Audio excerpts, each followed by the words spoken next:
You're live? Yeah, now I am. Okay. Good morning, everybody. So, today is the Cooking with Kiowa Valentine's Day special.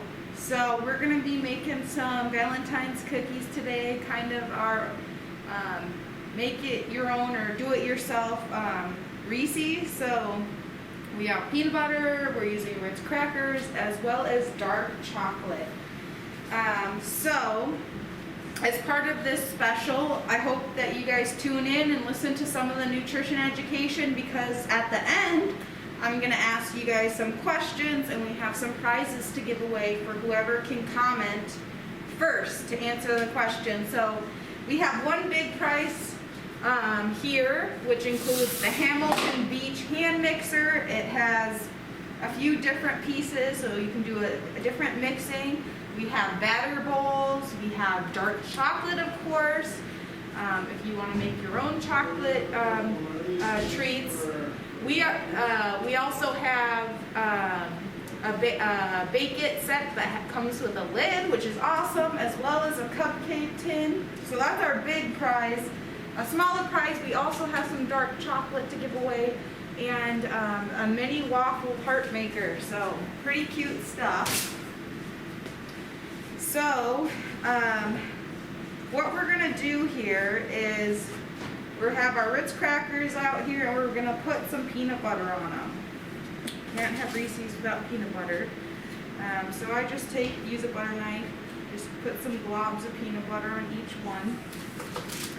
We'll put the other side of the cracker, so it'll be a sandwich. We'll cover it in chocolate, put it back on the parchment paper, we'll put it in the freezer until the chocolate hardens. If we want, I also got some Valentine's colored sprinkles. We can also add that before we put them in the freezer. So a couple of things about the ingredients I'm using. First, peanut butter. We made this, our food today themed around heart health, because February is Women's Heart Health Month. Go Red for Women. And of course, Valentine's is all about hearts, so we're focusing on heart health. Peanut butter is a very heart healthy food. Most nuts and seeds are, and that is because of the fat that they have in them. They have a special kind of fat called omega-3 fatty acids. That particular kind of fat is also found in avocados, olive oil, salmon, nuts and seeds, sunflower seeds, walnuts, almonds. So it's in a lot of different healthy foods, and that kind of fat, omega-3 fatty acids, is associated with reducing inflammation. So if you have arthritis and a lot of inflammation in your joints, it can help. It can help lower cholesterol levels, eating more of the healthy fats versus saturated fat, which I will talk about.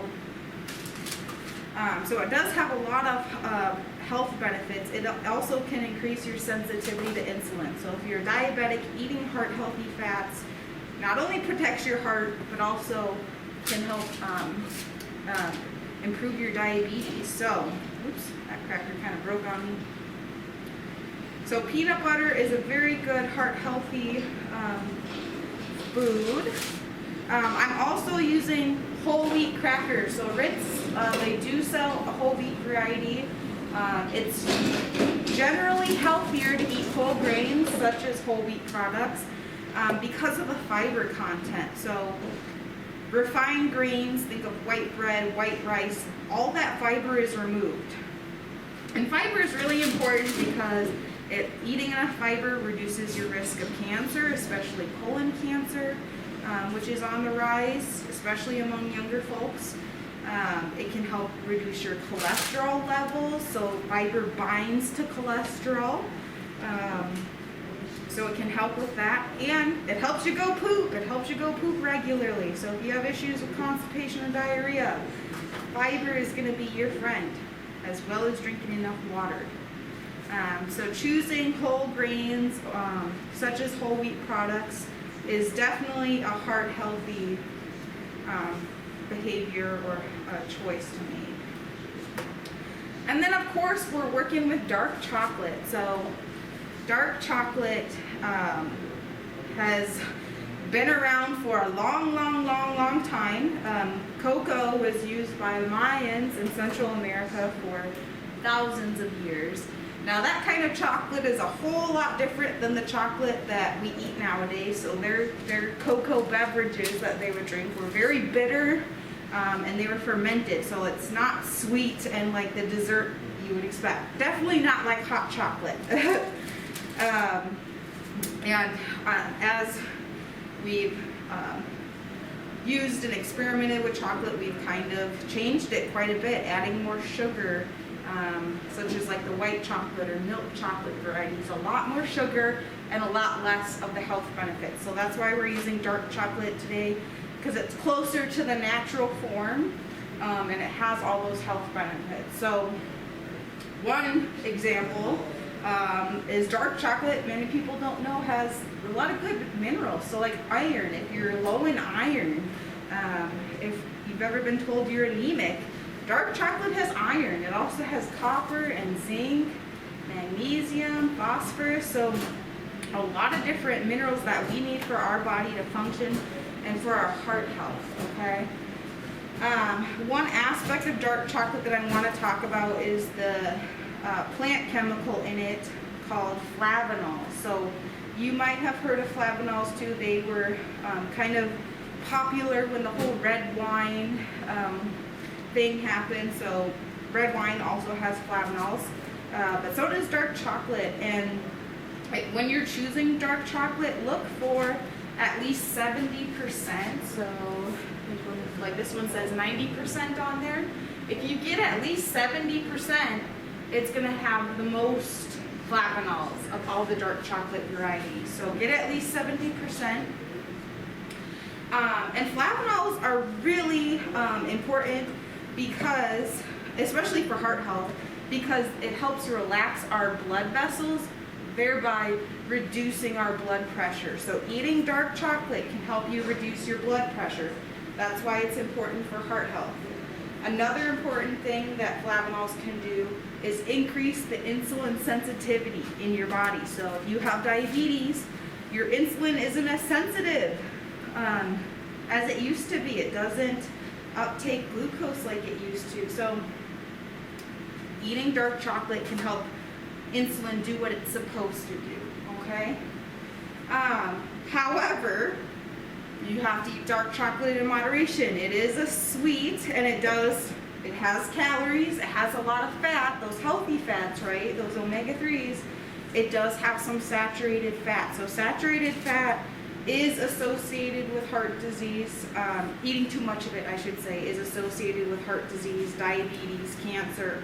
So you can't just go out and eat a whole bunch of dark chocolate just because I said it's healthy, right? Because there are drawbacks.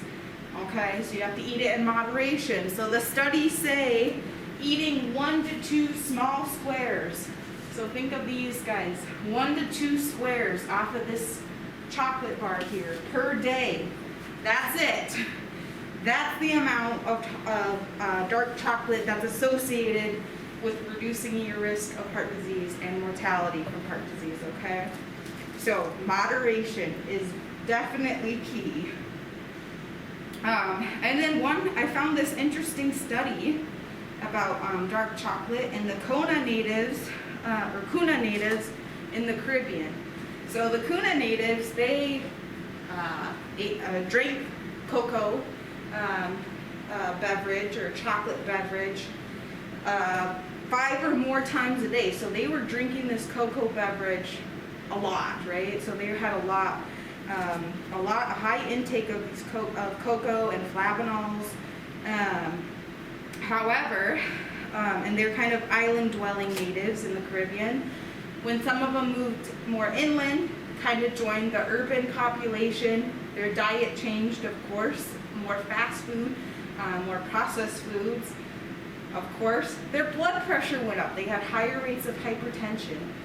However, their traditional diet, which I talked about, those 5 or more cups of cocoa a day, even with that, drinking that much cocoa, even their traditional diet, they would eat more salt or sodium than even some Western populations. You know, in the United States, We eat a whole lot of salt and sodium, but these natives, they were eating even more than us, right?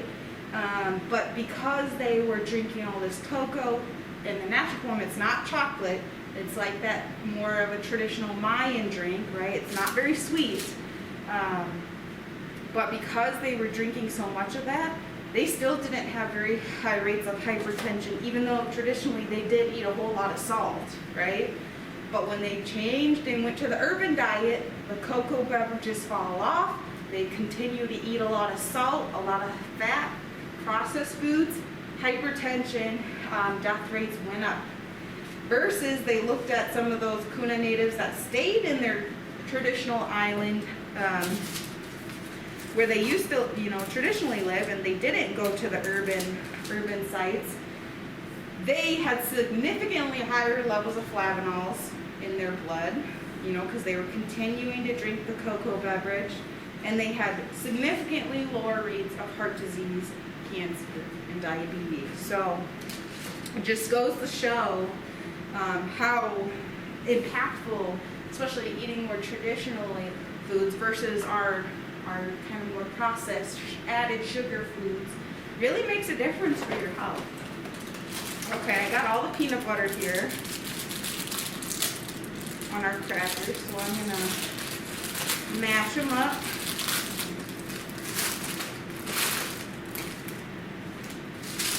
So we're just making little peanut butter sandwiches now.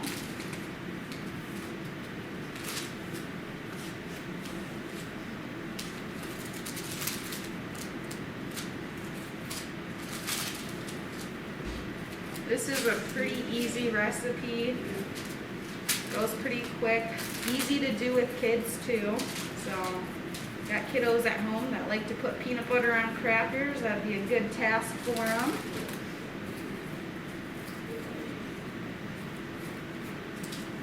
Do you have anyone making comments or questions so far? Okay.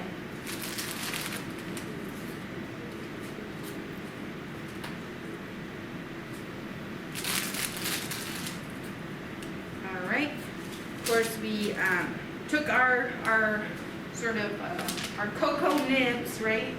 The little dark chocolates, and I put them in a bowl here, and I heated them in the microwave for about 90 seconds. You can also do it on the stove top. I've done it that way too, with kind of like a double boiler. It's up to you. Just gradually heat your chocolate though, otherwise it will get scorched and it will taste nasty.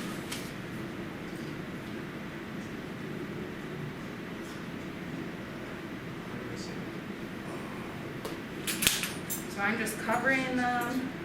Use some forks to kind of scrape off the excess, get it out of there.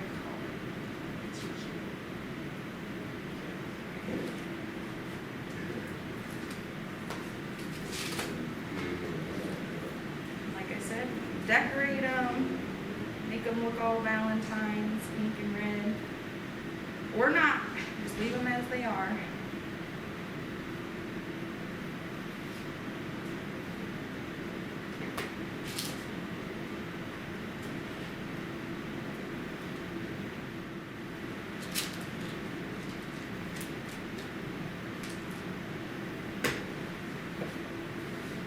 Alright, so I got all the chocolate on here. This is kind of what our final product will look like. I just got to stick it in the freezer, let it harden, kind of let the chocolate stop being completely gooey, and we'll be good to go. So thank you guys for tuning in, and I hope you get to enjoy some delicious dark chocolate and celebrate Heart Health Month for February.